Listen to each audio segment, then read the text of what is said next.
What's up, guys? I'm Jeremy Conn. I'm with Pickdawgz now. This is the Lowdown. You're going to hear me putting out daily content, so appreciate you guys checking this out, and hopefully you'll continue to check out everything I'm doing here with Pickdawgz.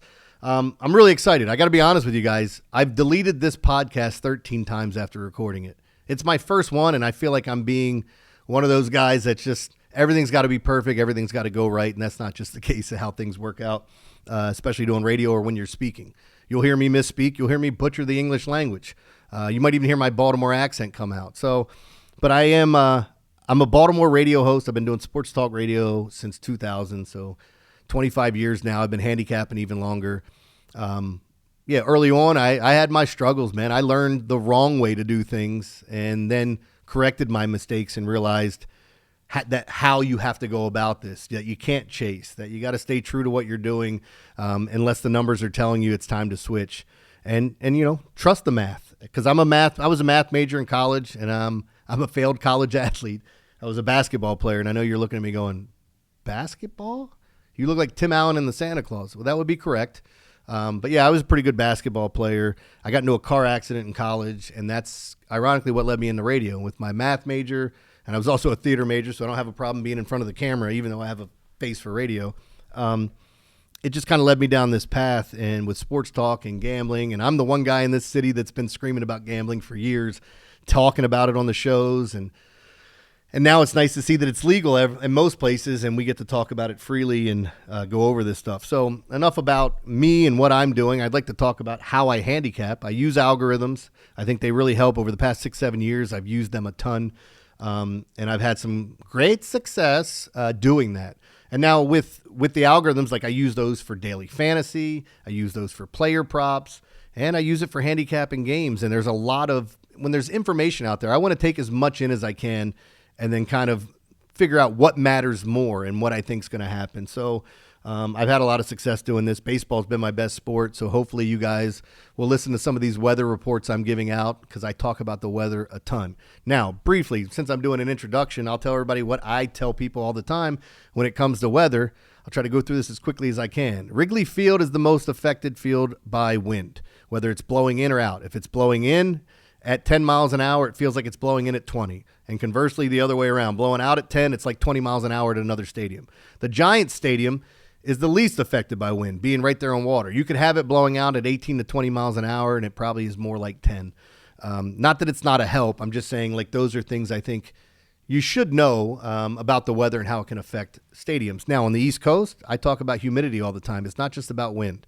Humidity is a big factor in the heat. So, like, in the Midwest, you get that dry heat, like in Kansas City and St. Louis, and some of the other places, and you get 90-degree weather, and it's nasty. Over here on the East Coast, we get a ton of humidity where it feels like somebody poured applesauce in your pants. You know, it's sticky everywhere. You don't know what's going on. You're wet in all kinds of places you didn't want to be wet in. And it does affect these players, and more importantly, when the humidity picks up, the ball carries. You don't need the wind to carry the ball out of the stadium. The power from the player and the fact that humidity, it's amazing. I went to a game here at Camden Yards, and I was telling everybody it's great home run weather. And somebody was like, what does that mean? I said, the ball is going to carry today. And I think they hit 8 home runs in that game. We look for those spots. And I always tell people, too, like I'm one of those guys, even giving out picks. I'm not going to ask people to pay for those, but I'll talk about my my lottery tickets. When I find games where I think we should attack the over, I start to look for guys to parlay 2 home run hitters to get a home run with the over, because it correlates first off, and I don't know, like $5 on it. A lot of times those will pay out really well, and it doesn't have to be like when the wind's blowing out at Wrigley, like 15, 20 miles an hour. You don't have to go with Kyle Tucker and Seiya Suzuki or Pete Crow Armstrong or whoever. Like, grab the backup catcher that's starting that day. And, you look at these spots because fly balls just turn into home runs, and anybody can hit a fly ball on that team. So that's the things I look at, and you'll hear me talk about that quite a bit. Now, with humidity in the East Coast, Baltimore, D.C., Atlanta, Cincinnati, Philadelphia, Pittsburgh, and I'll even go into New York, most affected with the humidity. A couple of those stadiums, Atlanta and New York, have some jet streams that if you hit it there, the ball's just going to go. So you'll hear me bring that stuff up. I'll get away from the weather. I'm going to talk about some games coming up here, and I'll give out a free pick as well. So let's do it. Let's dive into the games. I just want to go over a few things some weather here for you. Nats and Mets, the wind is blowing out. That is Soroka versus Senga. Soroka has been pitching his ass off this year, and Senga's great. So it's up to you, like looking at those games, if you feel like the pitching can kind of offset some of the wind blowing out, more power to you. The same thing with the Cubs and the Pirates, wind's blowing out at Wrigley. The total can get up there if the wind picks up anymore. Right now, about 8 miles an hour, and we have Andrew Haney and Jamison Taillon going. Taillon is a fly ball pitcher. He's been pitching fairly well this year. Andrew Haney hasn't looked like himself, more of a strikeout guy in years past, but I've been checking out his strikeout props, and he's been around 3.5 for a ton of games. Like, he was a guy that was striking out 7, 8 a game when he was in his heyday. And because it's a light slate, put together 3 games here. White Sox, Houston. That's Davis, Martin versus Framber Valdez. And Valdez is an extreme ground ball pitcher. I think those are things that you need to look at as well. That can offset anything. If you get one of these ground ball pitchers that just is on, it's not going to matter what the bats are doing. They're going to pound the ball into the dirt. And then another thing, like I use this for DFS, but I love fly ball hitters against ground ball pitchers because if they're not hitting their spots, it's gone. It's gone every time.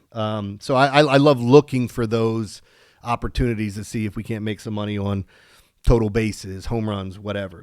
But the game I really want to talk about is the Orioles and Tigers. And as I mentioned, the Orioles make left-handed pitching look like Randy Johnson in his Cy Young year.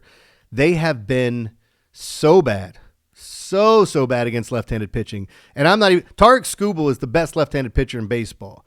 And now they get to face him, and they can't hit the worst left-handed pitching. They made Logan Allen of the Guardians look like Cy Young. I mean, it was just – it's absurd what's going on with him. And I think we have a large enough sample size to say this is a thing.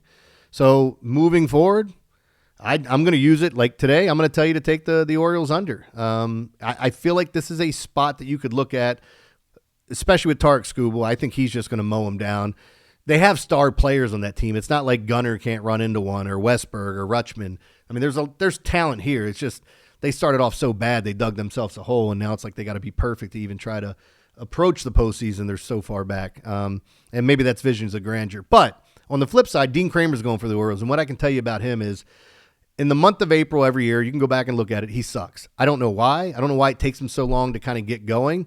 But if you look at his numbers since the beginning of May, that's more in line of the pitcher he is. And I don't think he's going to have issues keeping this Tigers team at bay. I think you got to work around Carpenter and Green a little bit, but against right-handed pitching, I think he's going to be fine. So my free play of the day here for Pickdawgz and the Lowdown is going to be the Orioles under. I hope you guys will check out some of the plays that I have, packages I have going on over there. I like to interact with people, so if you're posting messages, I'll probably read them and try to chirp back with you guys. But yeah, I'm really excited to be here, so hopefully you'll get that daily content from me, and you guys will tune in every day. Subscribe and like. Really appreciate you guys welcoming me in.